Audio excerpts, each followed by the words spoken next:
Good morning, everyone.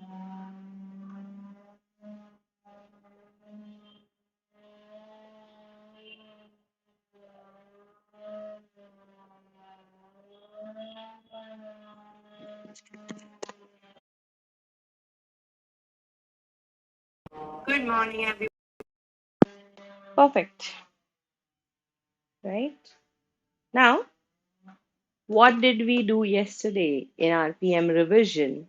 We started with the introduction, then we went into seeing the variances. Before doing that, we saw how the PM performance management paper pattern is.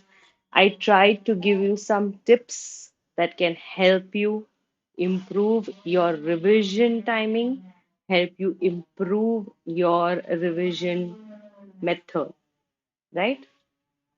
After that, I showed you the CVE platform, the ACCA Study Hub, where I have strongly recommended you all to start working from, right? So you have to start with your ACCA Study Hub for your revision.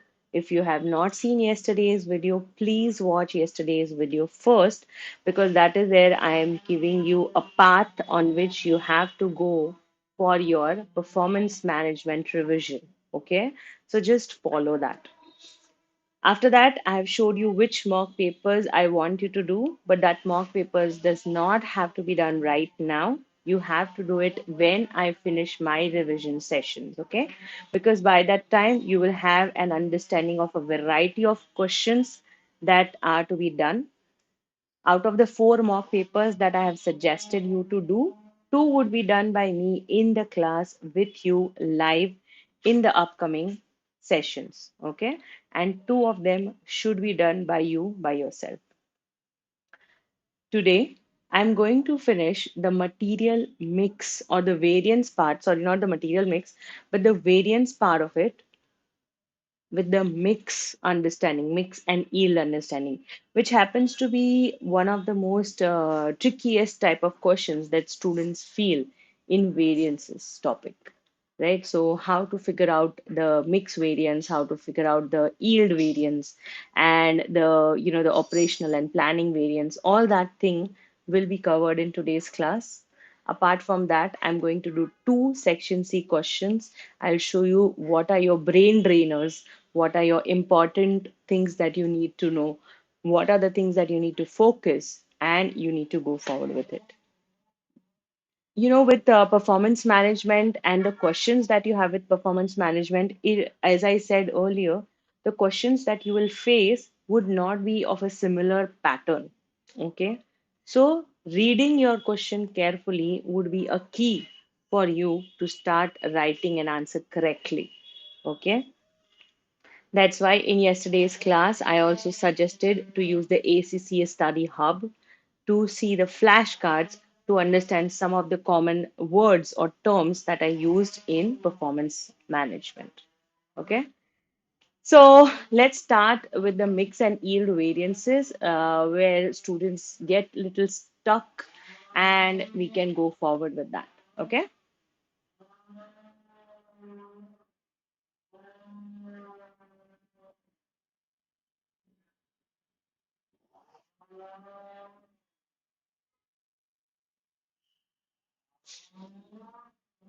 right, so this is the mix and yield variance.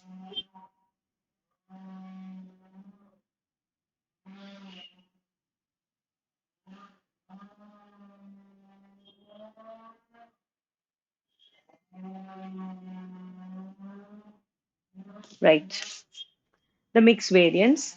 So when we talk about mix variance, it is predominantly, a question or a kind of calculation that is done with two types of simple variances, which I have seen earlier, which is our sales variance and a material variance. Okay. Before we understand what is mix and yield variance, we need to understand what or why is it little, introduced in our variance syllabus.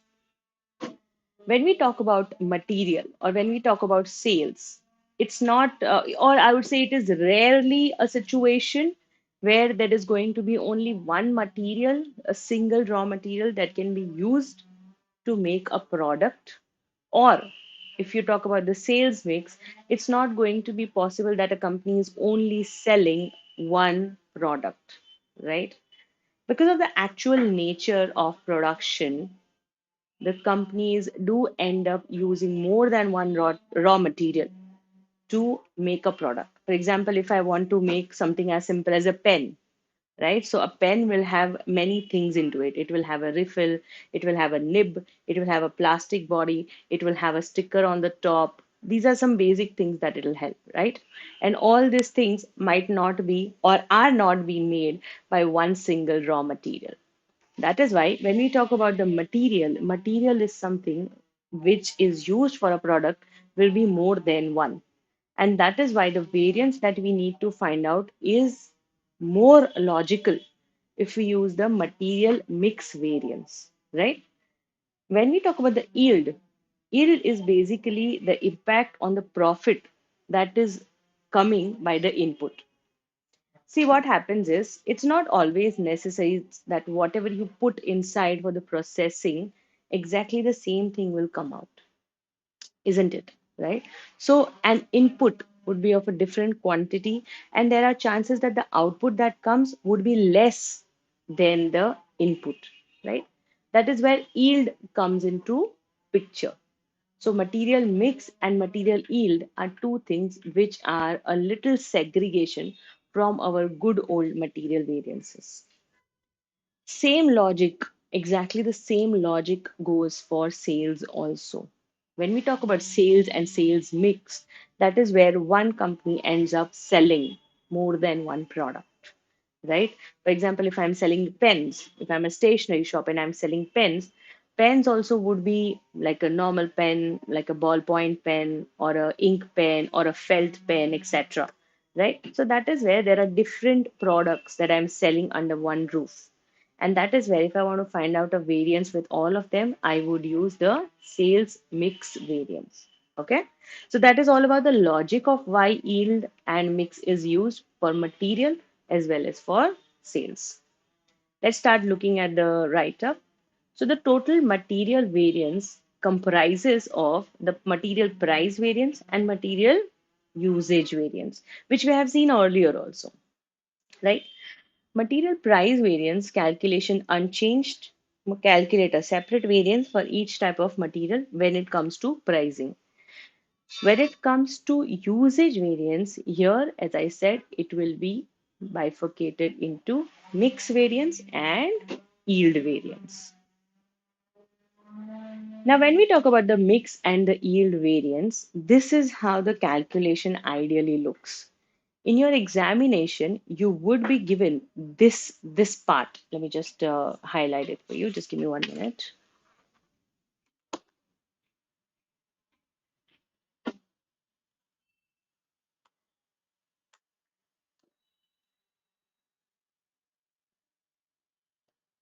Right. So as I was saying, in your examination, these values would be available. Oops, sorry. These values would be available in your question itself. Okay. So whatever you have here, right? If you want to find a mix variance, what you first need to do is the same value you need to put here, right? So your actual quantity or actual mix, sorry, I'm so sorry about this. Let me just quickly, yeah. So this is your standard, this is not your actual quantity, this is your standard quantity into standard mix, right? And this is your actual quantity into actual mix. In your exam, this value will be given to you in the examination. Okay, normally your how much is your actual expense or how much is your actual quantity used, it will be given in your exam. So this will be, I'm just saying that it will be given in your exam question, right? What you need to do is you need to find this value. And how do you find it? First, you take the same value here. the addition of x plus y plus z, you need to take it to the SQSM. After that, what you do is you need to segregate them into pro or proportionate bases. Are you getting me? In your examination, whenever you are asked to find out the material mix variance, your actual quantity into standard mix either would be given directly or would be given in individual values. Actual quantity would be given and standard mix would be given. You multiply them and you find out for individual materials. So if there are three materials, material 1, 2, and 3, the values you can find out from the question itself. The same total you're going to pick up to the next column where you have standard quantity into standard mix and simply use that to calculate this, right? Once you do, once you get a difference between them and the standard price, that is where you'll be able to find out the variances, right? I'll be doing a sum on it, so don't worry. Write down the actual input of each material. I've also put up the steps here, so let's look at them. Write down the actual input of each material in the column, which is total quantity split in the actual mix, AQAM. Take the actual input in total and copy it across another column. So it is copy it across the another column that I want. That's what I've said. Work it back in proportion, right? So you get your actual quantity into standard mix. Calculate the difference between actual quantity and standard mix and the actual mix. The variance is going to be physical quantity and must add up to zero, right? I'll just show you where it adds up to zero. Here, your total would be adding up to zero. Multiply the difference with the standard price per kilogram and give the mix variance in financial terms, right? What is yield variance? Yield variance is the measures the efficiency of turning the inputs into outputs. As I said, how much you put inside, it's not necessary that 100% of whatever raw materials you put inside would come out, right? Otherwise, that becomes a 100% good yield. If there is any discrepancy in this yield, that is where you want to find out how much it is in terms of finances. So if the yield variance is very adverse, it suggests that the output is lower than expected. And obviously, if it is favorable, that means it is higher than expected. I'll just give you an example for this. For example, I have put 100 kilograms of raw material in my process, right? Now, 100 kilograms of plastic can make, for example, 100 refills. Okay. Now, this is a a situation where you put 100 and you get out 100. A situation where there is no wastage, no process error, nothing. If the expected value of putting in 100 kilograms of raw material is suppose say 95% or 95 refills, what happens is if this is your expectation, right? This is your, you could say this is your budget or this is your expectations, right? If this is your expectation and you end up getting 90 refills, what does that mean? That means you have an adverse variance, right? If you get 97 refills, that means you have a favorable variance. Yield basically means how much you are inputting and in return how much you're getting as an output, right? So when we talk about yield method, there is one method, there are actually two methods. The first method is called the total method, where you have your actual output. This value would be given in the question, expected output from the actual point, and the difference, right? Which is if this is 1 and if this is 2, then it will be 1 minus 2. You then multiply that with the unit and you will get your yield variance, right? What are you doing here? The same logic that you're doing here, right? Input, output. This is your expected output. This is your actual output. Difference between them multiplied by the price, right? Same thing is utilized here. How to calculate the material yield? Calculate the actual quantity into standard mix from the mix variance. Calculate the standard quantity for the standard mix. Material quantity used for standard cost card into total actual output produced. Material output produced by the standard cost card. Or you calculate the standard quantity of all materials used for the produce at the actual output and then share it out between the different materials using standard proportion. I know the wordings looks little tricky, but you need to stick to what I have explained. It makes it much more easier. Okay. Then you calculate the difference between SQSM and AQSM for each material. Multiply the difference into kilograms and you will find your yield in financial terms. See, I'm just going to quickly go back. Mixed variance is where this values would be given to you in the examination.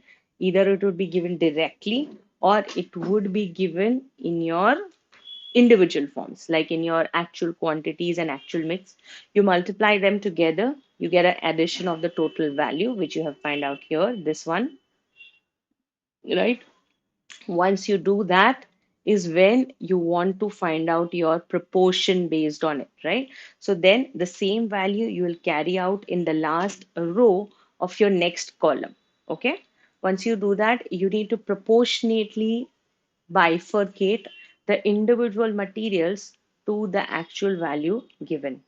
Okay.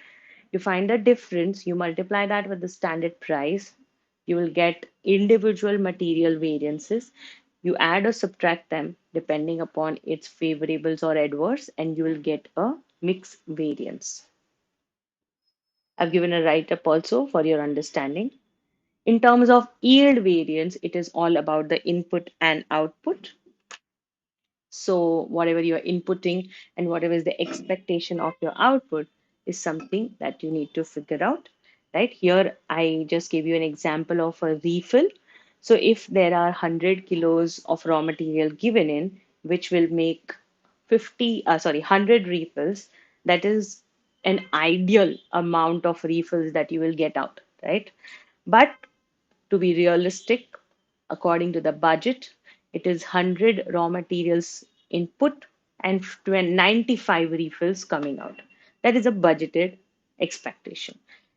If you get 90 refills, that is an adverse. If you get 97 refills, that is a favorable variance.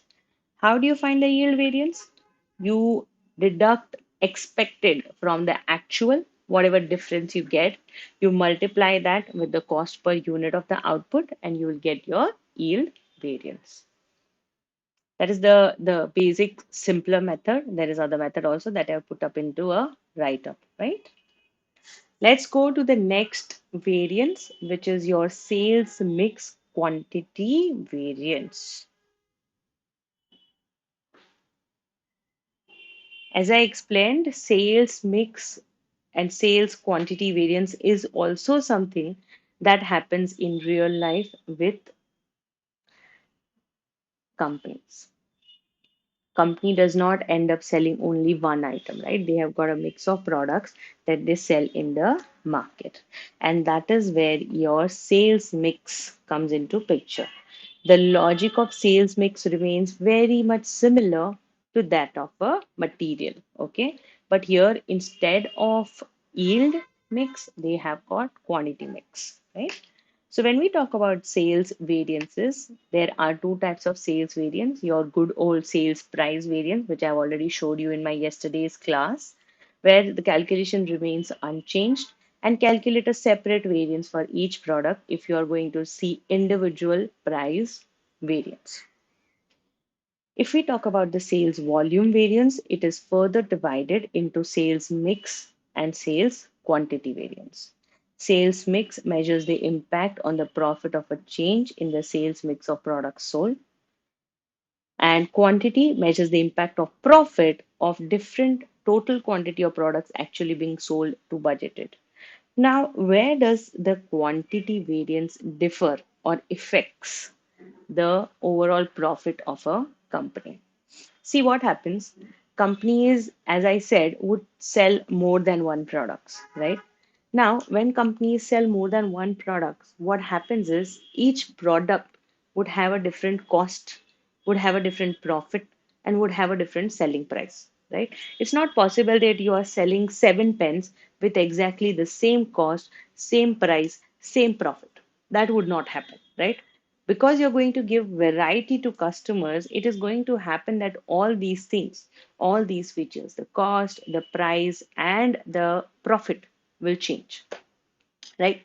That is where companies' volume variance segregated to companies' quantity variance comes into picture, because company wants to assure that it is maximizing its overall profit. And how does that happen? It happens when company assures that the products that are sold in the market are going to fetch more profit for the company, right? So quantity mix also measures the impact on profit of a different total quantity of products actually sold to the budgeted selling, right? Let's look at the sales mix variance. As I said, it is very similar to that of your that of your material variance, right? So if you see here, there are three products, product P1, P2, and P3. Here is a value which you can find out in the exam, in the question. Okay. Either it will be individually given, your standard mix and your actual quantity would be given, or a total value would be given. It is, it depends upon what kind of question you get, right? The same total you're going to put here, okay? And then you're going to use these values in proportionate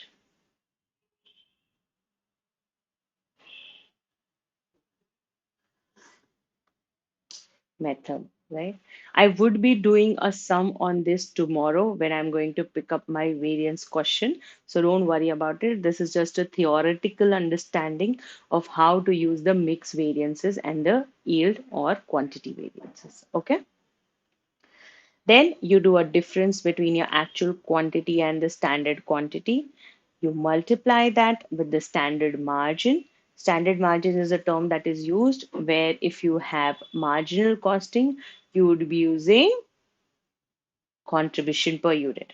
If you are having absorption costing, you'll use the profit per unit, right? Then you multiply that with your difference between your actuals and the standards. You will get your variance individually for each product. You add them up to find out what is your total favorable or adverse mix variance. Okay. So this is how, which is very similar to the material, you will be doing this kind of calculation. Always remember, if you want to check your answer, if it's right or wrong, this value here should add up to 0 in your material also, in your sales also. If this value here for the difference adds up to 0, that means your this calculation is correct. Okay. Once you put these values in Excel, you will realize that things become much more easier for you, right? Because when we do questions on Excel or spreadsheet, whatever you are using, you will understand that it becomes easier for you to figure out how to calculate them. Okay. Right? So this is how we focus on this. Let's go to the next topic. This is same how I've explained. I'm just going to do that here. Write down the actual sales into actual quantity. Take the sales quantity in total and copy across another column, which we already did, and use the proportions, which I've already shown. Calculate the difference between AQSM and AQAM.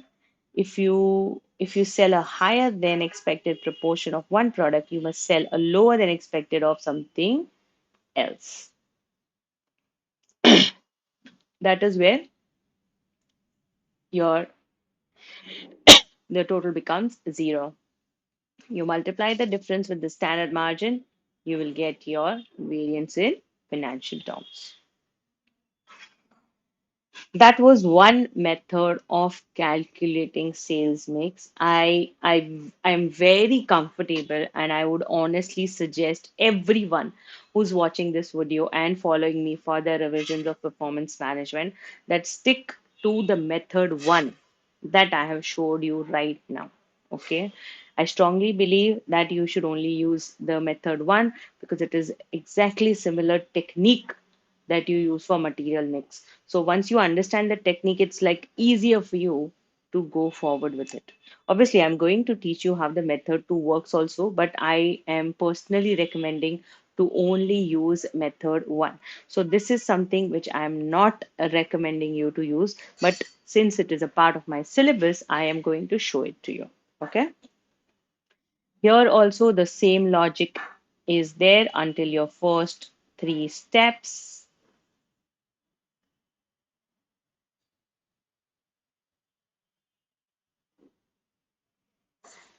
And the same goes here, and the same goes here. But that is when you are going to get your weighted average standard margin, the difference between actual sales and budget sales valued at the standard profit less budget weightage average profit. Okay, and then you take your difference between your, say column 1 and column 2, and you get your variables. This is where you get introduced to one more column, which is your weightage average standard margin column, right? So but as I said, I strongly recommend that you stick to what I have shown as your method 1. It is very similar technique. I would say almost identical technique to your material mix. So once you understand one technique, you can just, use it for material mix also and sales mix also. Less confusion overall, right? When we talk about the difference between actual sales volume and standard sales volume, it is as simple as the yield one also. What happens is, if you notice the yield for material, what did we do is, let me just quickly show that to you so we get a recap. Actual output minus expected, you get your difference, you multiply by cost, and you get your yield, right? So that is what you've done here. And when you do the variance of sales, you get your actual sales, you get your budgeted sales, you do actual minus budgeted, multiply the standard margin, and you get your variance. So this logic is similar to yield, and the method one of sales mix is similar to material mix. Copy actual quantity standard mix from the mix variance as method one. Copy your budgeted sales from your answers from your sales mix also. Calculate the difference of actual sales quantity into standard mix and budgeted sales quantity into standard mix for each product. Multiply the difference by the standard margin per unit, and this gives the sales quantity variance in the financial terms. See, more or less the same thing. You have your actuals, you have your budgeted. These values you can get from the question or from the mix. You have found it out, right? You find the difference, you multiply the value, and you get your sales quantity variance. Right. Mix, as I said, students who end up seeing the mixed variances for the first time or the yield or quantity variance for the first time, they get little confused, which is inevitable. You can't help it. But as I said, once you understand the logic of it and practice it, it becomes much easier for you to understand it and use it up. Let's go to the traditional variances, compares actual results with the original budget, planning and operational, compares the revised budget and the original budget, often deemed to be uncontrollable, and management should not be held accountable for planning variances. Operational variance compares actual results with the revised budget. It deemed controllable and management held responsible for operational variances. So traditionally, how does variances actually work is actually variances works on the logic of what is controllable and what is not controllable. Whenever a planning is done for any costing or any income that the company is going to receive, it is done on some facts and some things that is happening in the current present situation. Okay. That's why when we talk about something that is planned, looking at the current situation or maybe looking at what has happened in the past with the company, you would realize that the planning would be as good as accurate, right? But when the same thing is to be carried forward into the future, that is where the problem arises, right? Hence, planning variances are something which are not controllable by the management because when the planning is done, it is done based on past experience and current situation. And what is planning done for? Something that happens in the future and can be uncontrollable. I'll give you an example of COVID-19, right? Whichever company budgeted themselves for 2020, they did not know that COVID-19 would hit, isn't it? Right? Companies do make provisions for any amendments or changes that they sniff before it would come. But if there is nothing that comes up, it becomes difficult to make a planning variance exactly to what will come in the future because nobody knows it. That's why planning variances are uncontrollable and management should not be accountable for the planning discrepancies. When we talk about operational variances, they are more on the flexed budget. Hence, they are more controllable and management should be held responsible for the operational variances, right? This is how the logic of planning variance being uncontrollable and operational variances being controllable comes into existence. Planning and operational variances for sales would be actual quantity into standard margin, revised budget sales into standard margin. This will give you your operational planning variance. Same revised budgeted sales into standard margin and original budgeted sales into standard margin will give you your planning variance, right? So this is how you will find your planning and operational variance. These are the formulas for doing it.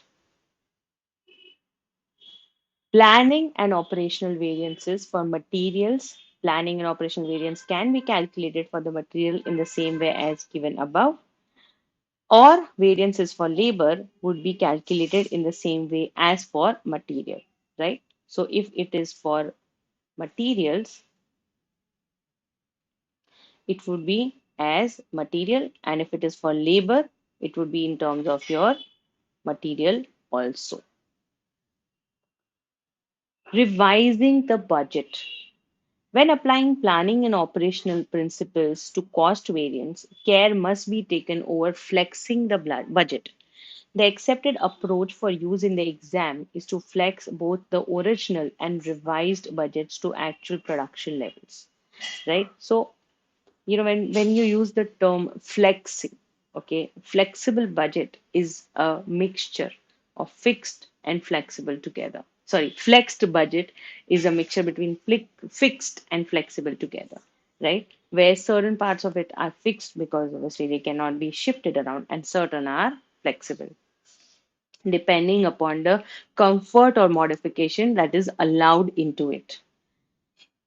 When you are applying planning and operational cost principles to cost variance, care must be taken over flexing the budgets. The accepted approach that is used in the exam to, is to flex both the original and revised. That is where actual results and revised results would give a difference, and that would be your operating variance, and your revised results and your original flex budget would give you your planning variance. If you have enough time in the exam, calculate detailed operating variance, but give a single total planning variance for each of the categories, right? That brings us to the end of the variances. Obviously, what we have done so far is I have tried to explain you the theoretical part, the methods of how to do it, and how not to try to by heart or mug up the variances, but use logics, what I've used yesterday on how to find out a variance, right? If it is price, you will see that the price will shift. It is quantity, you will see the quantity will shift, right? Today, what we did right now was looked into two of the mix variances, sales mix and material mix, looked into material yield and sales quantity variance, right? Now, when we talk about when we talk about mix variances, not even material, but mix variance in general, when students see it for the first time, this is what happens. They get a little scared, right? So the method simplification makes them little easier. So that's what I try to do right now. Obviously, I'm going to do question on it tomorrow. Okay. And today we are going to do two of the past questions that have been asked in the exam, that have been there in the study hub, for you to understand how to deal with a proper section C 20 marker question. If you know, yesterday I told you that your 20 marker questions would be a mix of theory and practical. Okay, so there will be a numerative and there would be a narrative in one question itself for 20 marks. The theory part is something which needs to be very accurately timed. Okay, and obviously, because you're going to take more times in calculating, this time has to be reduced also at certain point. Don't forget to give every 1 mark only 1.5 minutes as of now. Okay, try not to give more than that, because if you are going to, make a little crunch for yourself in terms of time, that is when you will start thinking faster in the pressure that is given. Okay, so just give me 1 minute. Let me just quickly shift to my next screen. I'm just putting this into the break screen.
Right. I believe you can see the question.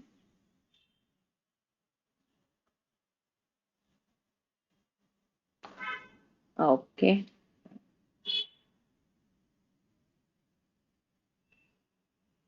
Let me just read through the question first. So, the question has been taken, as I said, from one of your past papers, and the question was asked early in the exam. Besides, it's also in the ACCA Study Hub. The question's name is Brick by Brick. Okay. Now, before starting this question, let me just give you one more clarity. I told you, if you remember yesterday, that if you are going to start your revision from yesterday itself, you can solve 60% of your practice questions, not the quiz, okay? 60% of your practice questions on your ACCA Study Hub. And the rest of the 40%, you should go through them. I'm not saying go do all of them, but go through them, okay? While I was just figuring out what kind of questions I should pick up for your revision, I did realize one thing, that every question has got its own uniqueness. Okay, and that's the whole point of, pressurizing on questions which are little, have a different kind of, you would say, a complexity to it. Like, so from medium, easy to a difficult one. Okay, so today what I'm doing is I'm going to take a question which is a little medium in terms of the intensity or difficulty, and then I'm going to pick up a little more tougher question than what I'm going to show you right now. Okay, so right now I'm going to start with this question called brick by brick. You need to read with me this question and read it very, very carefully. Okay, so let's start. Brick by Brick is a building business that provides a range of building services to public. Recently, they have been asked to focus on garage conversion and extension to properties. So this company has got two products that you understand right now, GC and EX. Okay. They have found that they are winning few GC contracts than expected. So that means the company is doing better in the garage conversions.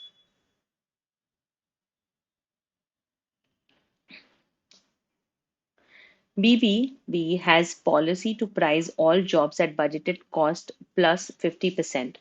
Overheads are currently absorbed on a labor hour basis. BBB thinks that a switch to activity based costing to absorb overhead would reduce the cost associated to GC, hence make them more competitive. Right? What do we understand in the first para is there is a company and there are two products that it is into, GC and EX, and GC is doing pretty good. In the second paragraph, we are understanding the cost plus profit, the profit margin that the company is having, which is 50%. Overheads are absorbed on labor hour basis, and the company thinks to switch to ABC costing. Okay, and the and to absorb overhead would reduce the cost associated to GC, and hence make them more competitive. Right. So company is using a normal base of costing, overhead costing. Now it wants to shift to activity based costing. They have given us your activity drivers and annual overheads individually, which is supervisor $90,000, site visits is the activity driver, planner 70,000, planning documents total number of activity is 500, property related 2,40,000, and labor hours 250. Right, so the total annual overhead is 400,000 and the total number of activities per year is 40,000. A typical GC cost 3,500 in material and takes 300 labor hours to complete. A GC requires only one visit by the supervisor and needs only one planning document to be raised. So this is what belongs to the cost of the GC. When we talk about EX, the cost is 8,000 in material, takes 500 hours to complete, and EX requires 6 site visits and 5 planning documents. Right? In all cases, the labor is paid as $15 per hour. What do we need to do? So if you notice, there are four questions that are related to this topic or this scenario. First is you calculate the cost and quoted price of a GC and of an EX using labor hours to absorb the overheads, which was in the second paragraph itself. We need to find out the overhead cost and use it for finding the quoted price. Second is to calculate the cost and the quoted price of a GC and of an EX using ABC to calculate the absorbed to ca- to absorb the overhead. So first one is using the normal overhead costing. The second question is focusing on ABC. And the third one says that assuming that the cost of GC falls by nearly 7% and the price of EX rises by 2% as a result of the change to ABC suggests the possible pricing strategies that the two products that BBB sells and suggest two reasons other than high price for the current poor sales. One BBB manager has suggested that only marginal cost should be included in the budget cost calculation, and this would have avoided the need for arbitrary overhead allocation to products. Briefly discuss this point for the new comment on the implication. So if you see 5 marks, 6 marks, and 4 marks, right? Whenever you are seeing a 20 marker question, focus on what you know, what you can write about, right? And try with that or start with that. If it is a 5 marks question, typically that should take you about 7.5 minutes, right, to take this question, to solve this question.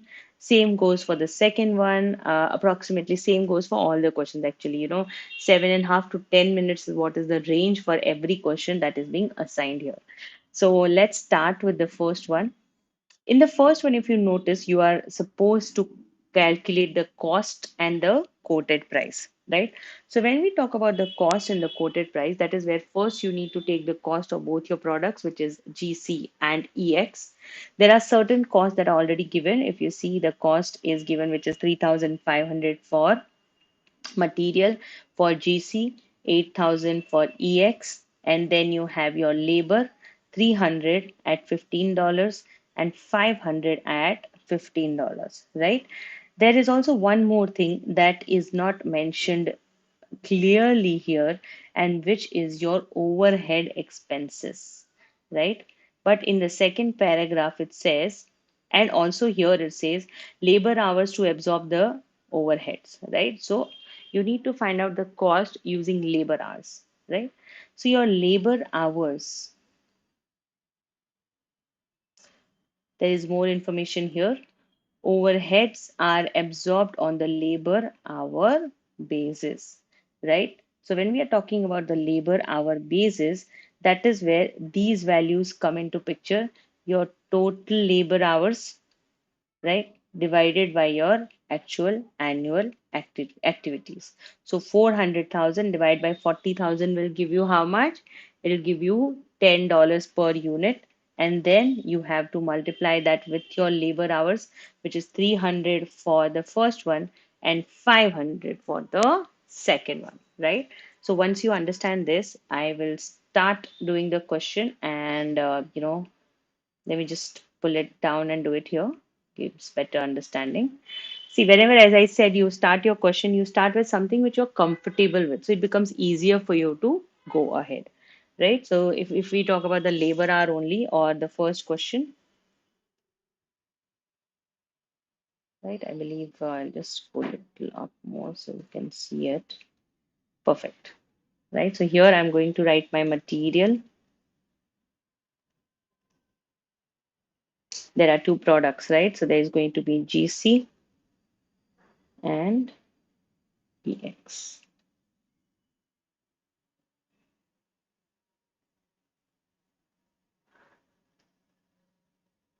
These values are directly given. So I'm just going to write the values 3,500 and 8,000, right? The second one here is my labor.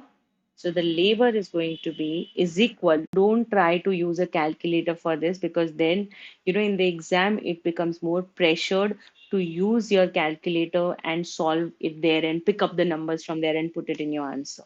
Okay. This is the most sanest approach for your performance management or any calculative paper, right? So here you are going to do is your 500, which is your labor hour, multiply that by 15, which is the price per hour, right? This becomes your labor or your overhead.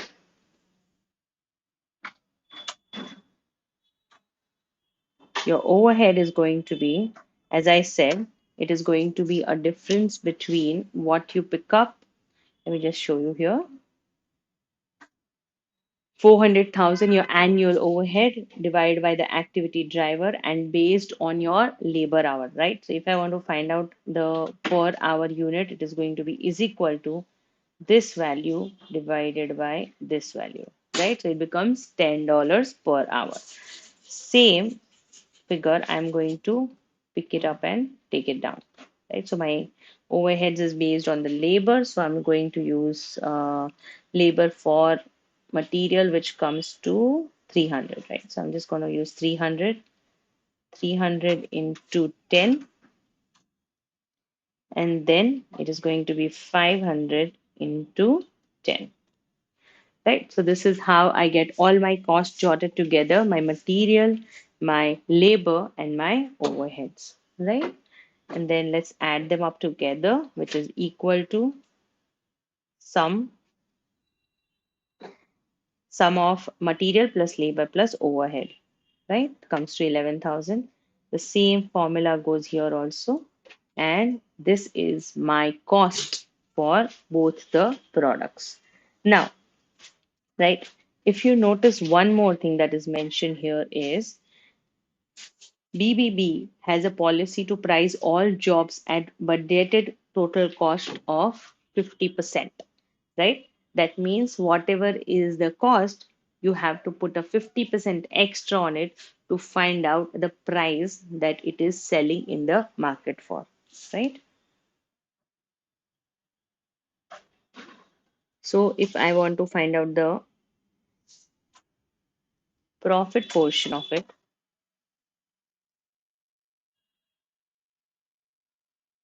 it's going to be is equal to 11,000 into 150. I'm going to put the whole thing in the bracket and I'm going to divide that by 100, right? Got it? The same formula I'm going to put in my another cell also, the next row cell also. And this is where I get my profit plus value, or I would just say my quoted price,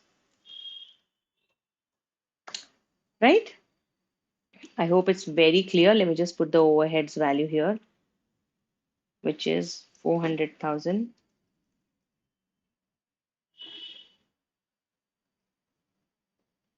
divided by 40,000, right?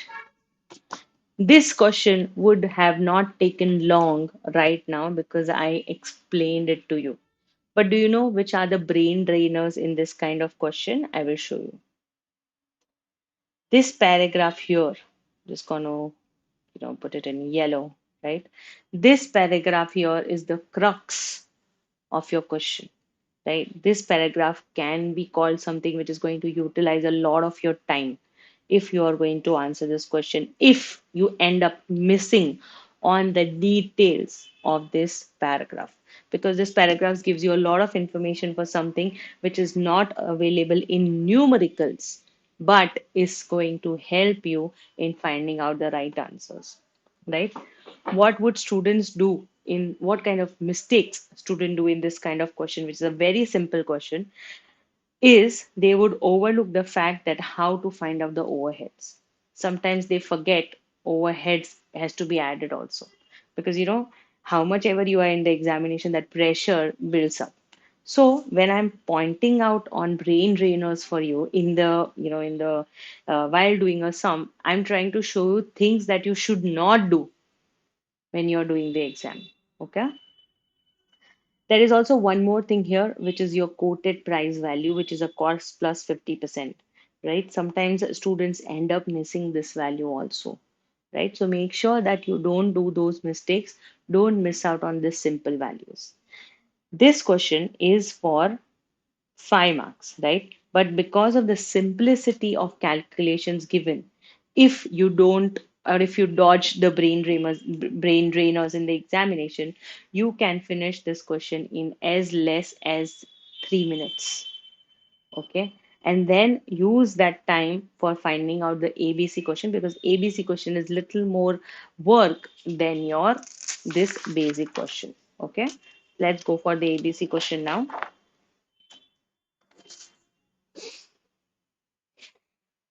See what does the question says. Calculate the cost and the quoted price for GC and EX using ABC to absorb the overheads. Now, when we are talking about activity-based costing, the very first thing that comes into your mind is you need to calculate the total number of drivers for supervisors, for your, for your planning and for your other values. Let me just actually, this has just gone little up and down. Just put them properly.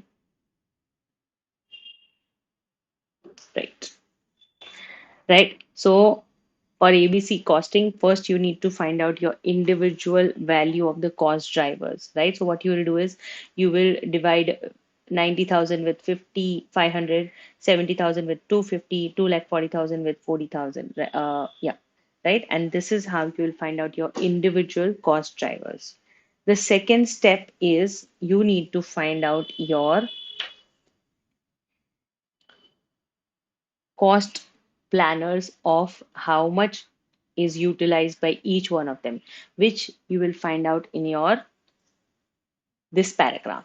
Okay, where if you notice it says a GC requires only one site visit.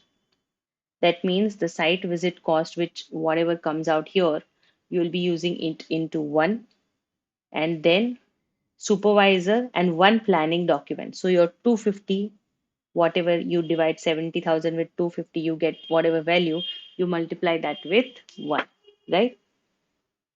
Similarly, if you see EC requires 6 site visits, so your site visit value you multiply into 6, planning documents you multiply with your 5, right? And then you go forward with the last one, which is your labor. So labor is 300 for your GC and 500 for your EX, right? So let me just do that for you. 1 minute.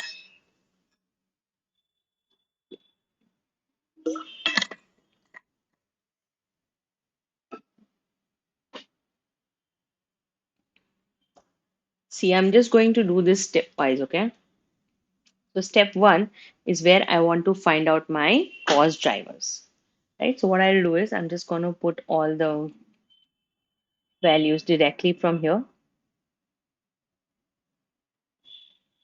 Supervisor 90,000, planner and property unit, right? Correct. And I'm going to pick up this value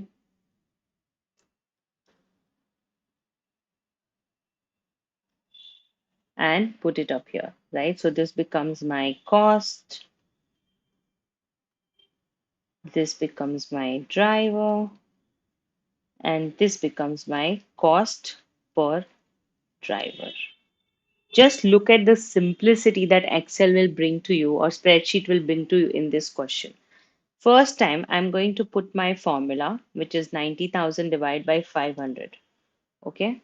And then I'll get your answer, right? Which is 180. And let me just put here dollars, right? All I have to do is Control C or Command C. Okay. You need to copy this formula. Can you see the small thin cross line? Drag it down, paste the formula. You'll get your answer in less than a minute. Your step one is done. Step two, that is where you're going to allocate it to different kind of products. So how many products we have?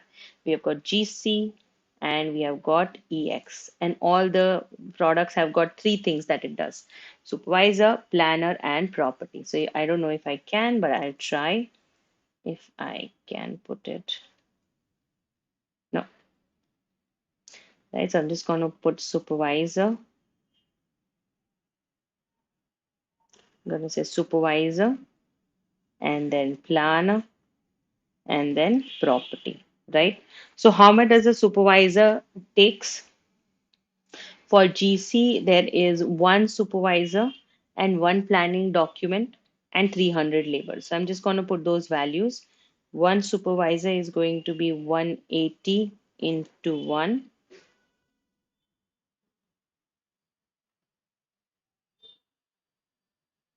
280 into 1, and the property is based on the laborer or property related. How much is the labor for GC? 300 hours, right? So I'm going to take 300 into 6.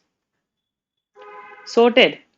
Let's take the next one, which is EX. How many we need?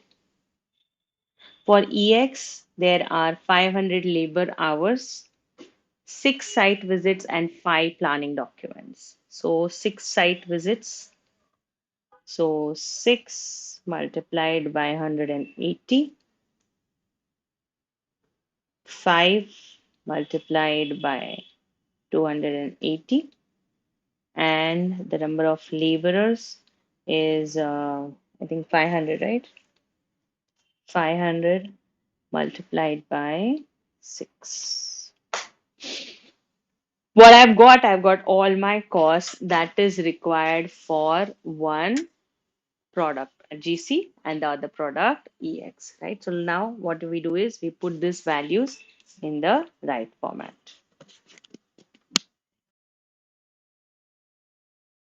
है ना वो थैली है सफेद colour का वो लेके जा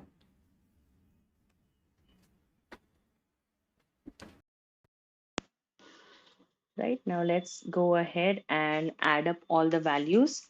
Material for activity-based costing is something that you will be getting from here, and so would your labor be also. So I'm just going to pick up these values.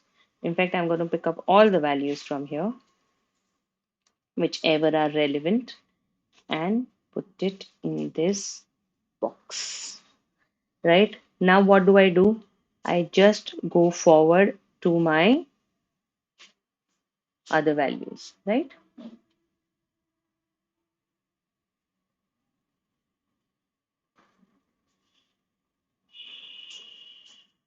Right, so I'm just going to speak about my supervisor, which is my overheads. Alternatively, I can just add up the overheads here and also find out the value, which is equal to sum of this to this. Oh wow.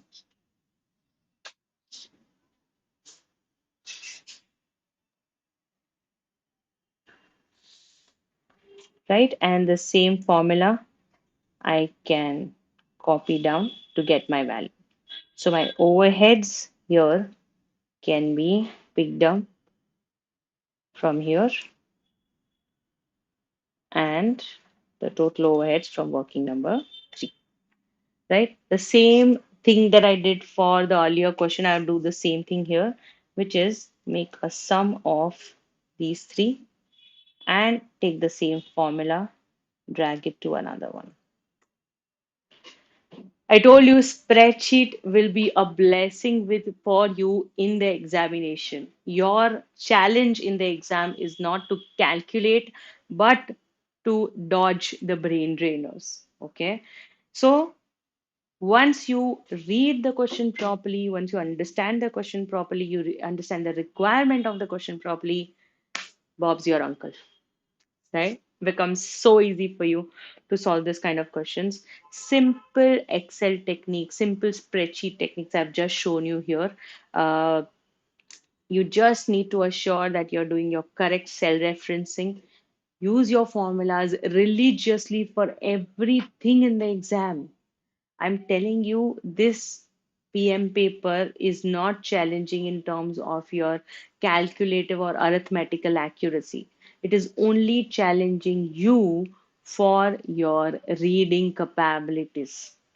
Okay, you read the question slowly, you read the question thoroughly. Okay, and you will get better results. Okay, now this is your cost. What I want to do, I want to find out my quoted price.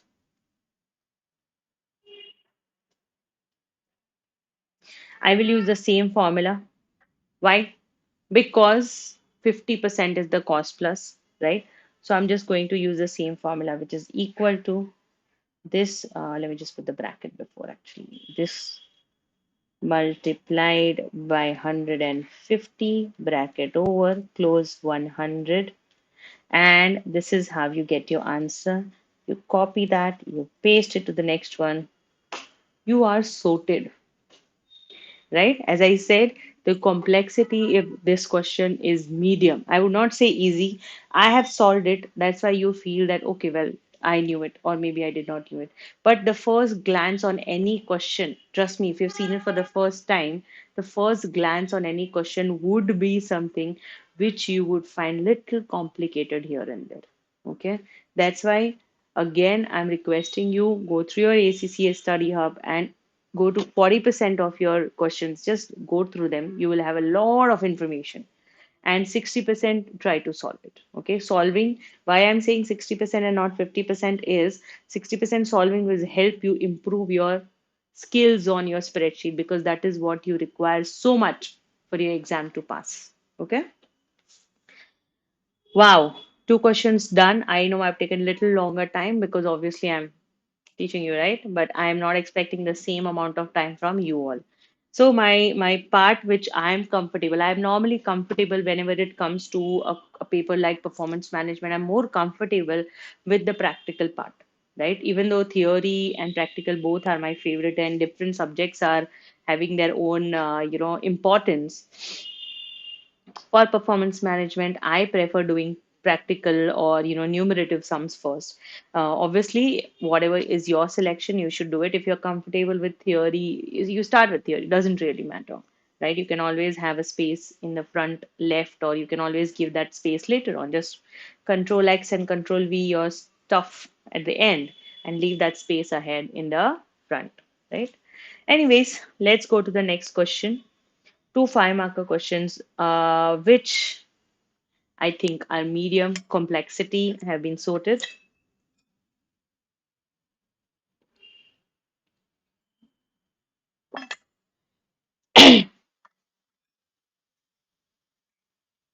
The next question is, assuming that the cost of a GC falls by nearly 7% and the price of an EX rises by about 2% as a result of a change to ABC, suggest possible pricing strategies for the two products that BBB sells, and suggest two reasons other than high price for the current poor sales.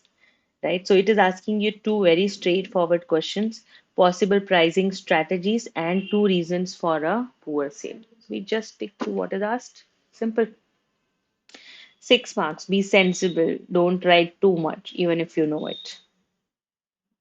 Right? Just focus on the question's requirement and answer the question's requirement. Right? So we can write that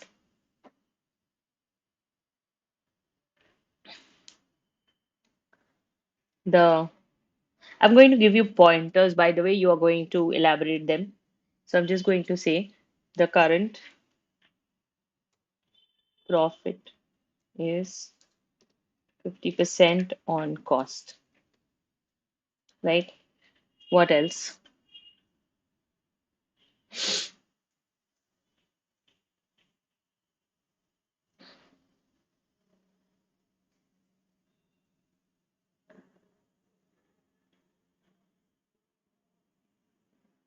If GC price falls by 7%, market becomes more competitive. right? Pricing strategy they're asking, no? So we'll give them that only.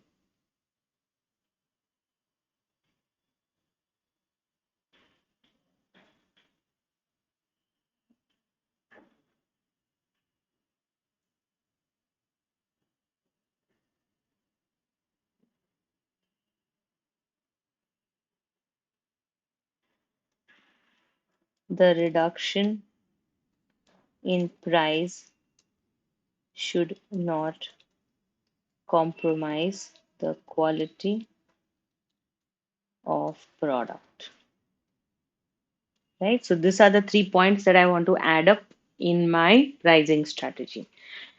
What is the other question that they've asked here? They have said suggest possible pricing strategies for two products. Okay. That is for GC and EX. So let me just put something for EX also, right? When we talk about EX, basically GC is something which is selling more in the market, and EX is selling less in the market, right? So we can always say that, just put it, we can say that BBB could try to penetrate the market by pricing some jobs cheaply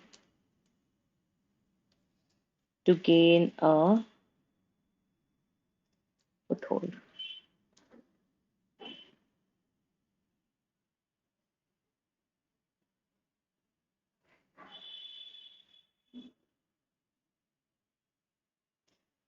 Right? So that is what we can put in this kind of question based on the requirement that is given for the first half. What is the second half asking you? Two reasons other than high price for the current poor sales of GCC. Right? What can be the reason why the sales have decreased? Right? So you can say reliability and reputation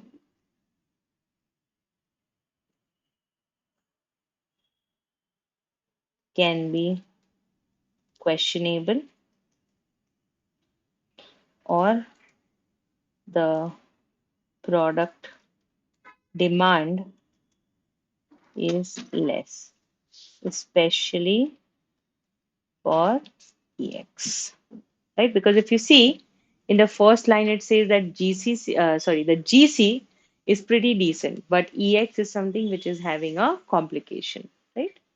We should not write more than expected. It's a 6 marker question. Just stick to what is asked, because you will need this time for other questions. Besides, as I said, you should only use 1.5 minutes for each mark. You can always come back to this question and enhance this question. Okay. So let's go to the next question on theory. Yeah. One BBB manager has suggested that only marginal cost should be included in the budget cost calculation, that this would avoid the need for arbitrary overhead allocation to products. Briefly discuss this point and comment on the implication of the amount of markup that would be applied to budget cost when producing quotes for jobs. Now, if you notice here, what happened is company has switched over to activity-based costing. But one of the managers says that marginal cost should be something that they should put into consideration. So basically, we need to show here why ABC is worth putting in and not marginal costing, right? 4 marks question. Let's be very crisp into answering this. I'm just going to give you pointers here. We can just talk about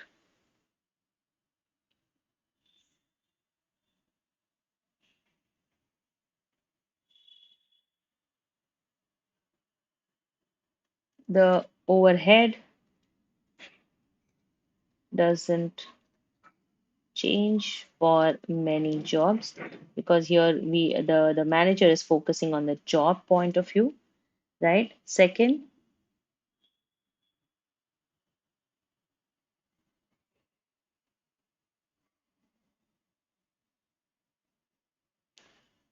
the traditional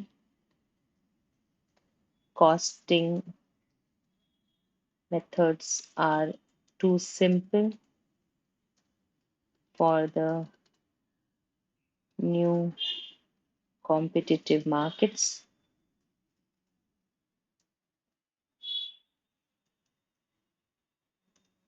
Then marginal cost is more understandable and easy for managers to apply. And the last one,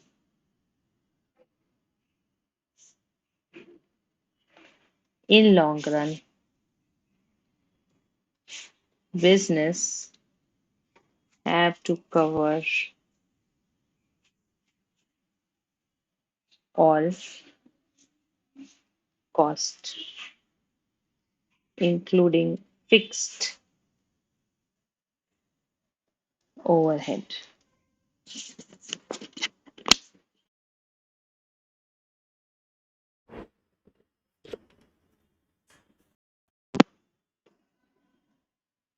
Overhead,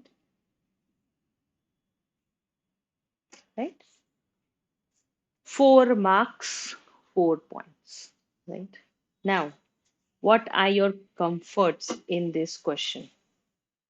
This, I said, would be something which you need to read carefully in your exam, which you might miss and get worried about.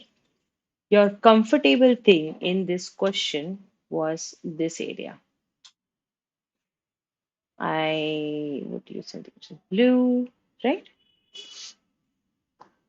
I don't like using reds and greens because they bring a very they symbolize a certain kind of threats or comforts in the head, so I don't prefer using them. But yeah, this is, or this would have been my brain drainer, and this would have been my comfort zone, right? But to get your 20 marks in your pocket, you need to be accustomed to this and not over rely on this, right? So this is how you handle your 20 marker question.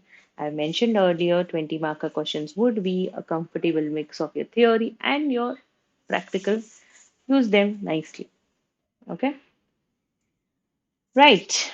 Let's go to another question, which I'm going to switch between two pages, which is I've put the question on one page and I'm going to put the answer on another page so we can see side by side. Okay, wonderful. Give me just 1 minute by the time I just set up to that question.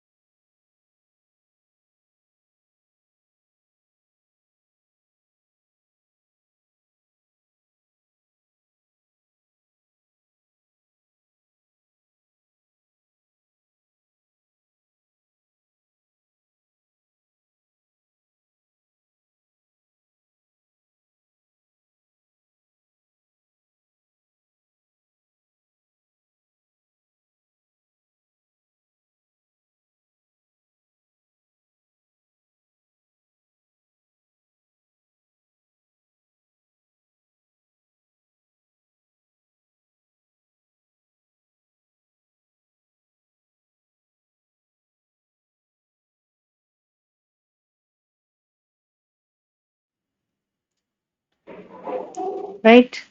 So the question's name is sniff.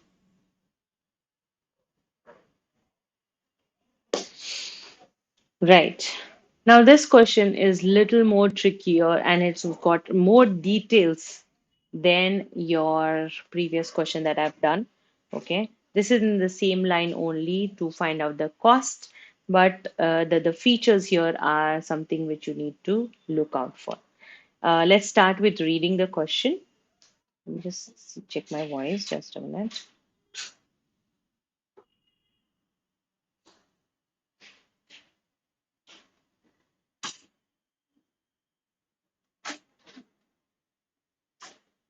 Capacity variance. Favorable. Just a minute.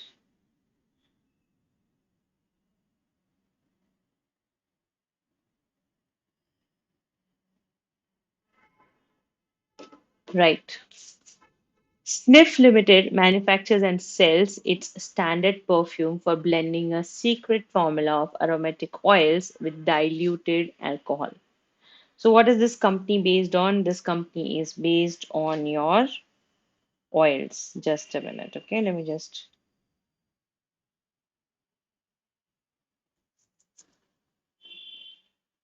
Perfume for blending. Perfect. I can hear myself. Yeah.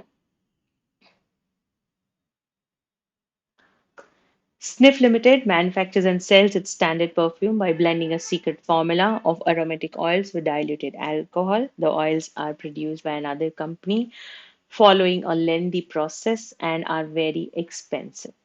The standard perfume is highly branded and successfully sold at a price of 39.38 per 100 milliliters ml. So this is what the company is doing. Company is into perfumes and it is selling it perfume. The price of it for 100 ml is $39.98. Sniff Limited is considering processing some of the perfume further by adding a hormone to appeal to members of the opposite sex. The hormone to be added will be different for the female and male perfumes, and adding hormone to perfumes is not something which is universally accepted as a good idea for as some people have health concerns with adding up those hormones. On the other hand, market research carried out suggests that a premium could be charged for perfume that can't promise the attraction of a suitor. The market research has a cost of 3,000. So in this paragraph, it shows that the company wants to add certain hormones which are different for male and female perfumes, but it is something which is not universally accepted because of some health conditions. A company also wants to run a market research. The cost for that would be $3,000. Data has been prepared for the cost and revenue expected for the following month, assuming that a part of the company's output will be further processed by adding the hormone. So whatever the company wants to make, no, a part of it is already there to assure that the company is making investing into the hormone infused product that it wants to make, perfumes that it wants to make. The output selected for further processing is 3,000 liters and about a tenth of the company's normal monthly output. Of this, 99% is made up of diluted alcohol, which cost $20 per liter. The rest is a blend of aromatic oils consisting of 18,000 per liter. Labor required is produce 1,000 or to produce 1,000 liters of the basic perfume. Before any further processing is 2,000 hours at a cost of 15 per hour. This particular question, this particular paragraph is my brain drainer in this question. Okay, I'm telling you before only. This paragraph is my brain drainer. I'll read it again. The output selected for further processing is 1,000 liters. That means whatever the company is producing, out of that 1,000 liters is used to infuse that hormone thing. Okay. And what is the composition? 99% of that 1,000 liter is diluted alcohol, and the cost for that is $20 per liter. 1%, the rest of it, how much of 1%, how much of 100%, if 99% is the diluted alcohol, 1% is the aromatic oil, which is costing 18,000 per liter.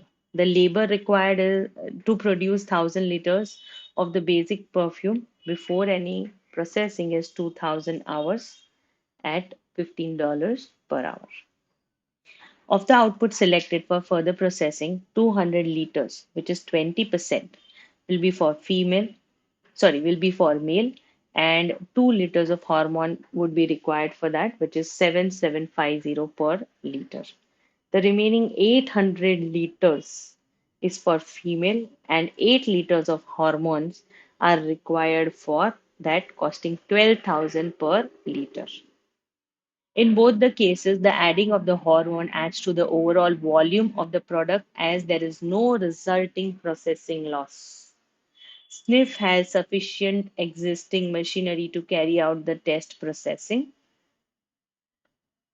The new processes will be supervised by one of the more experienced supervisors currently employed by SNF.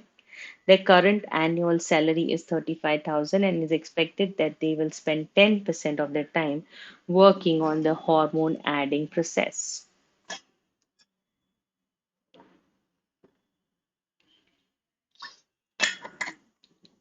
This will be a split evenly between the male and the female.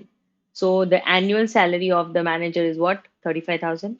10% of his time would be working on the hormone adding process testing, and that time is split equally between male and the female version. Extra labor will be required for further process the perfume will with an extra 500 hours for the male version, 700 extra hours for the female version. And the basic labor hours are already mentioned here, 2000. New labor with the required skills will not be available at a short notice. Sniff Limited allocates fixed overhead rate of 25 per labor hour to all products for the purpose of reporting profits. The sale price that could be received as a one-off monthly promotion is male version $75 for $100 ml, and female version is 59.50 for 100 ml. This is the sale price for a one-off month promotion only. What do you need to do here? You need to outline the financial and other factors that Sniff Limited would consider when making further processing decision. What is the further processing decision here? To make the perfume with hormones infused into it. So financial and non-financial, both the decisions it needs to consider. What is the other thing? Evaluate whether Sniff Limited should experiment with the hormone adding process using the data provided. Provide a separate assessment and conclusion for the male and the female version of the product. So this 15 marks is not a standalone calculation. It is a mix of calculation and an assessment also, right? Let's do the simple 5 marker to start with. What are the factors, financial and others, that Sniff Limited should consider when they are making a processing decision, right? This is something which we can do, and that too, like,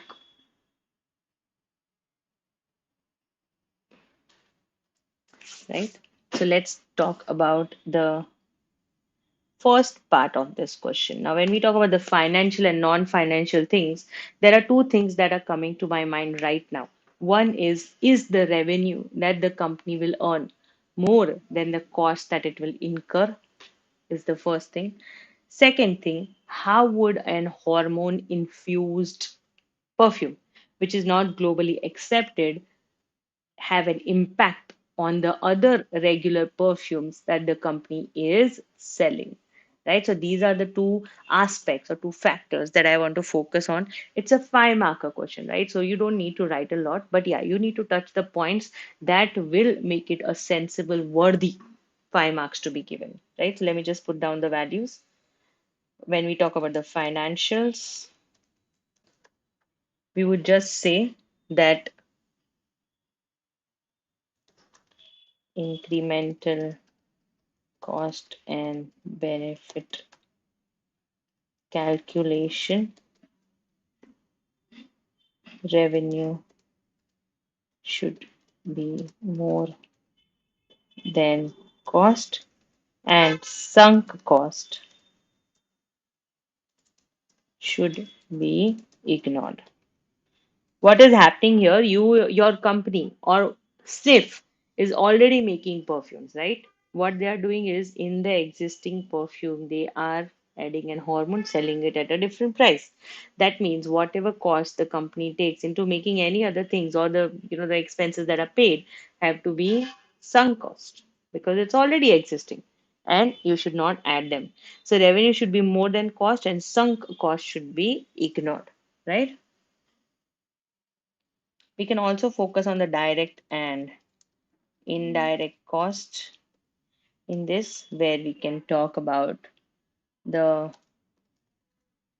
additional space required to store the things, the branding of the new product,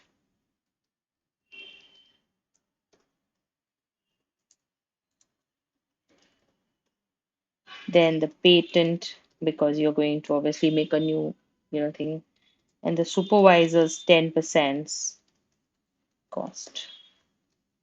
Right? So this is something that you can see from the financial aspect. The other aspect that I'm talking about is the non-financial aspect. Right? So when we talk about the non-financial, what are we going to look into? Right? Hormone infused perfumes are not universally appreciated because of the health concerns. This new perfume might demoralize customers, even their existing perfumes might see reduction in sales. Right? So, this will be something that will affect their reputation as well as their sales. Right? 5 marks question. As I said, I don't want to be writing too much. At the same time, I want to pick up all the basic points I can figure out for this. Please note, in my last question and in this question, I've only put pointers because I want to explain it to you. You have to put it, or you have to format it into proper sentences and proper paragraph. Okay. Let's go to the second question. As I said, the complexity of this question is more than that of my previous question, right? So here, what is the question asking me to do? Evaluate whether SNF should experiment the hormone adding process using the data provided, provide a separate assessment and conclusion for the male and the female version, right? So first, what we are going to do is we are going to see the production cost that will happen regardless of the value that is put up, right? So whatever is the production cost of your standard perfume, then we will find out the production cost of your male and female perfume, and then we can do the evaluation, right? Super. Now, when they are making the first product, the standard perfume, it does not have a bifurcation of male and female. So we can just carry on with whatever we have, assuming that the male and female perfume are about, costing the same thing, right? Let's do it.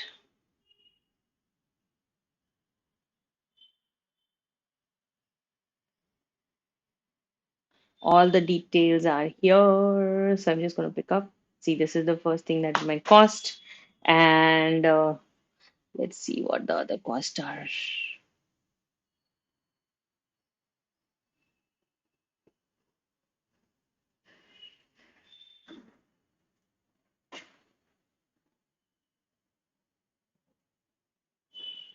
Hmm.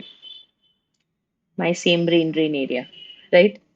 So the basic production cost here is 1,000 liters, 99% of alcohol, and 1% of the other item, the alcohol, aromatic oils, right? So 99% of 1,000, which would be about 990 liters, would be for $20, and the 10 liters which is remaining would be for 18,000. So that makes us the basic raw material cost of aromatic oils and also of your diluted alcohol, right? So that comes your basic cost. Then comes your material cost, which is 2,000 hours at a cost of $15 per hour. and that is your material cost. You add it up and you will get your cost per liter, right?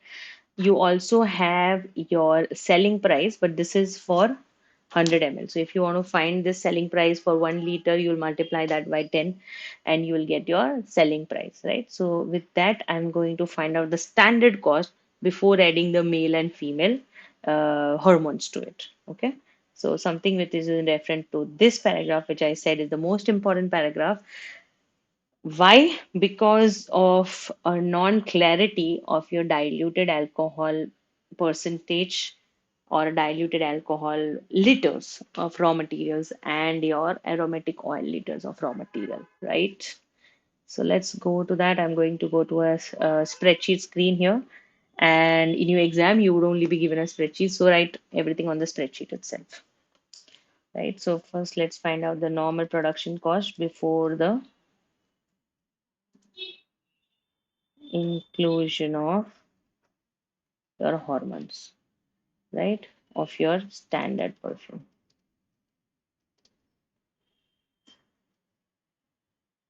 As I said, I'm going to use your formulas. It becomes so much easier.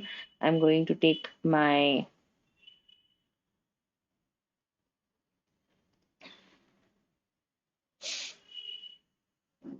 aromatic oils and what was the other one? Alcohol,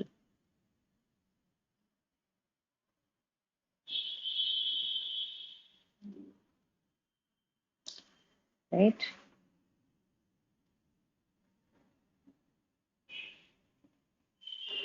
1,000 liters is the total. 99% is this, right? So that is 990 and 10% is my aromatic oils. The cost is also given in the question. For aromatic oils is 18,000 per liter. That for the rubbing alcohol is 20 per liter, right? So this is your liter and your cost comes to be is equal to perfect. This value into this value. I'm going to just pick up this value and same formula I'm going to add up here, right? That is, there is one more thing which is my labor. Labor is equal to 2,000 hours into my $15 per hour, 30,000. So my total sum or total cost is going to be aromatic oils plus alcohol plus labor, making it to 229,800, right? And this is the cost of 1,000 liters. So my 1 liter cost per liter is going to be is equal to this value divided by 1,000, right? So 229.8. The price per liter is going to be, because 39.98 which is given in the question is for 100 ml, right? So if I want to do for 1 liter, it is going to be 39.98 multiplied by 10, because 1,000 ml is 1 liter, right? So I got my basic price and I got my basic cost, right? Now, what is the lost contribution here? If my laborers, just bringing it down, if my laborers are going to be working for making the hormone infused perfume, they would not be able to make the other perfume, right? The standard perfume. Also, in the last paragraph, if we notice, it says that new labor with the required skill will not be available at short notice. That means you have to use the labor that you have only for making the product. And how many labor hours are required for 1,000 is 2,000 hours. 1,000 liters is 2,000 hours, right? So I'm going to look at my lost contribution per labor used on new product, right? So what is that going to be? That is going to be the difference between these two, which is equal to this value minus this value, comes to 170. Just a second.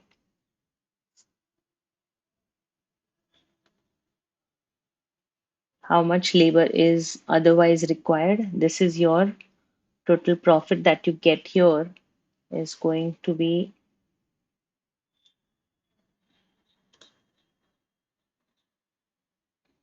yeah. So the total cost minus, so if the labor is not included, the total cost of your raw materials is 199,800. All right. And the profit that you're making is 399,800 for 1,000 liters. Right. So I'm going to see my loss contribution in that term only. I'm going to take my 399,800 minus the raw material cost, and then I divide it by the labor number of labor hours, right? What I have done is to find out the lost contribution, I have taken the price for 1,000 liters, I have taken the raw material cost for 1,000 liters, I've divided it with the number of laborers to get my lost contribution, which is $100 per hour, right? So this is $100 per hour, right? Then what do we do is we will individually look at our male and our female version of your expenses, right? Let me just go to the question part.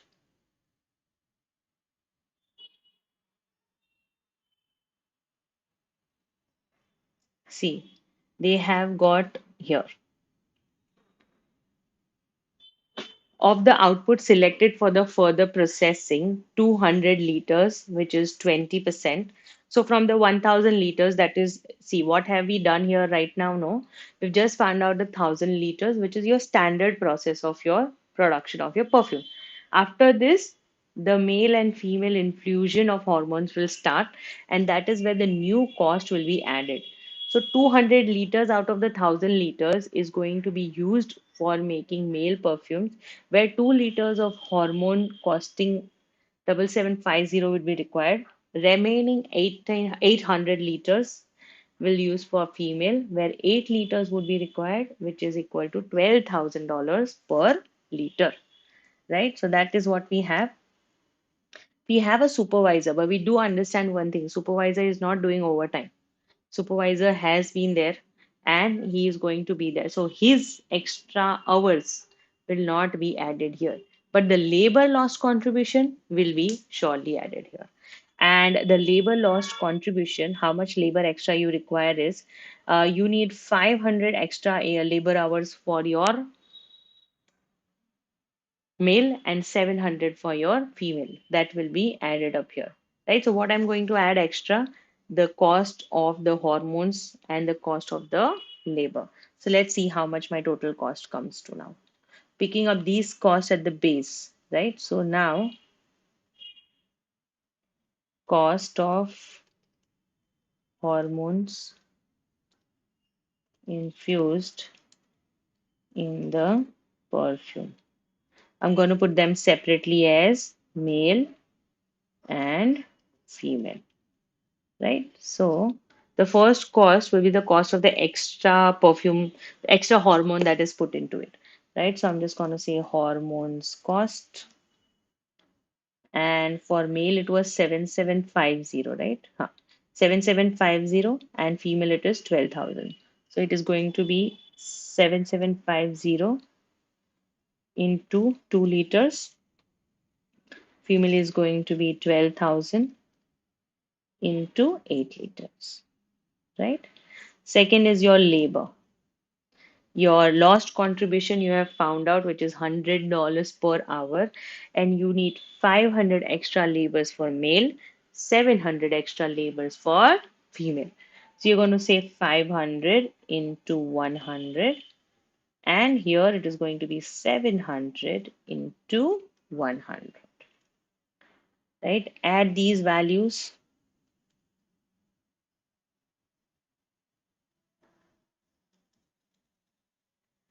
I'm just gonna say equal to this value plus the second value. And same formula I'm going to put up here, right? So what I have got right now is I've got the cost, the extra cost of making these perfumes, right? Now, what is the extra revenue that we are going to get? That also we have to see, right? This is what all we have spoken about the cost. Now let's see extra revenue, how much we are going to get. So I'm going to say incremental revenue. The old perfumes, they were sold at 39.98 for 100 ml, right? So here also, if I'm just going to stick to the same male and female, the standard perfumes doesn't have male and female version. So, but we know how much percentage of each one have been sold. So 20% male and 80% female of the 1,000, liters of standard perfume. So it's going to be 200 liters into 399.8, right?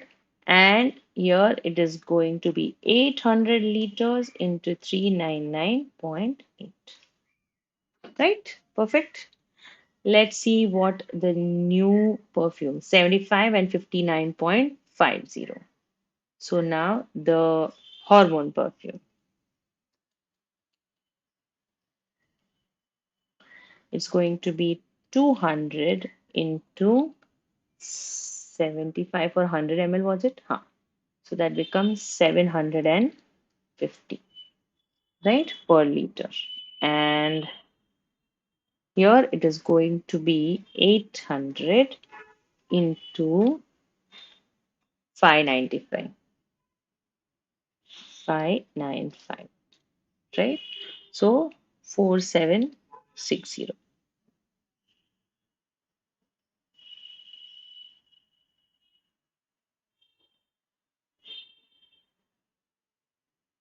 right? Let me just go through the question.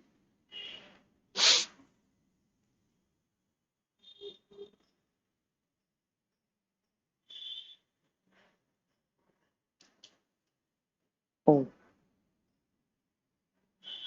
I'm just making sure I've not missed on anything.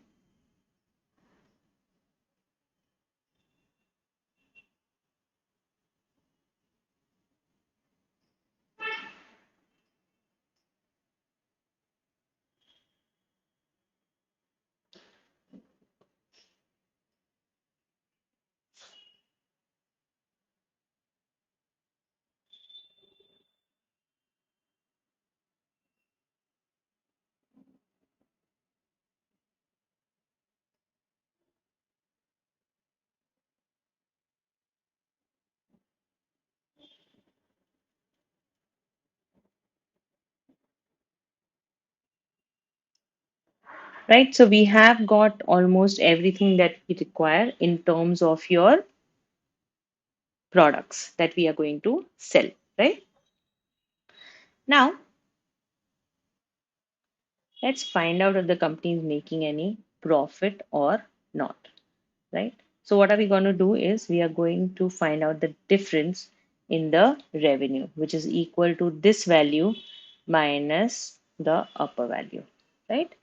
And the same thing would be carried forward here, right? So under both circumstances, what we did is we found out what the incremental revenue is, right? Now let's look at the incremental cost, which is equal to your incremental revenue minus the extra cost that you are paying. So here, if we notice, it is going to be a profit. And here, for female version, there is a loss. What are we figuring out? That the incremental revenue for male is there, which is for $4,540, but for female version there is a loss of $9,840, right? So the same thing we need to put into it. We will just write the pointers, whatever we are seeing here, that male hormone perfume will make profit and female will make loss, right? And if you find out the difference between both,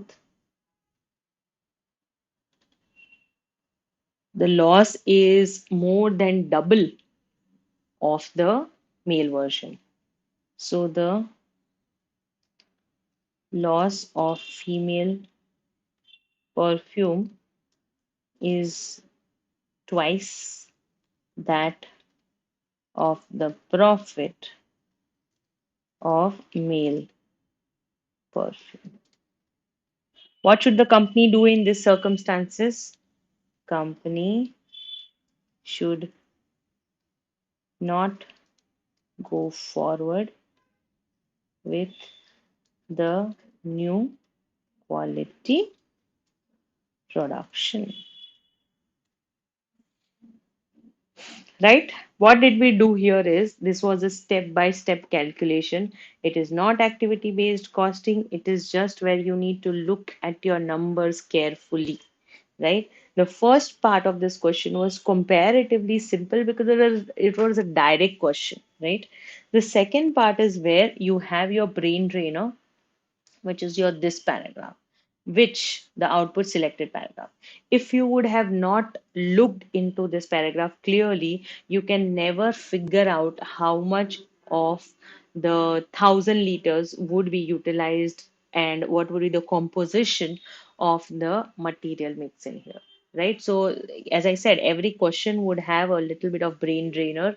From the first question that you see, if you identify the brain drainers, this is where you'll be comfortable and you will not overlook them. Okay. Performance management, you need to read the questions very carefully. Okay, very carefully. You need to look at the questions. Right. In this question, as I said, the theory part was simple, 5 marker, you can get it easily. The calculative part is something that you will take time to articulate, to understand what you want to figure out, right? So first you did what? You found out the basic cost before the processing, which you have done. After this thing, if you would have not done this portion, then also you would have not scored good marks, right? Where you miss on the loss contribution part. If you don't do it, you lose on the good marks here, right? Because this $100 value is very essential to find out the cost. Students sometimes makes a mistake of taking that 2,000 hours and then trying to do it with the hours that is required to make it basically more complicated. I'll tell you how. 1,000 liters is what it is making. 2,000 hours is what it takes, and then they take the 2,000 liters with 1,000 hours, and then they try to segregate it for male and female. So that kind of confusions they start on building up. Here, if you find out the lost contribution, that is all you need to get your answer correct. Students do get their answer correct up till this point. This is their comfort area. This is your comfort area. This is your comfort area. This is where you struggle for calculation. And once you get this, everything apart from that becomes easier, right? So this we end today's class of revision. What I've done today, we'll just quickly understand. We have gone through the variances which were little, I would say a taboo with most of the students in terms of the mix and the yield and the quantity, etc. Then we looked at a simple question, and I identified for you what a brain drainer looks like, something which you can miss very easily, something which you will spend a lot of time, or something which you will read but not assume it to be an integral part of your question, right? And that was a medium intensity question, and this is a little more harder intensity because here in the question also you have a brain data. You need to figure out how to find out or why to find out the lost contribution, okay? And then a theory part and a comfortable value, right? So this is how you handle your questions. Tomorrow I'm going to do two more section C questions with you, out of which one is going to be a variance question, mixed variance question, which will help you understand how to use the mixes properly, right? With this, we end today's class. If you have any comments or suggestions, you can always drop me a message and I will look forward to it and try to inculcate it in my upcoming revision classes, which are up till this Friday.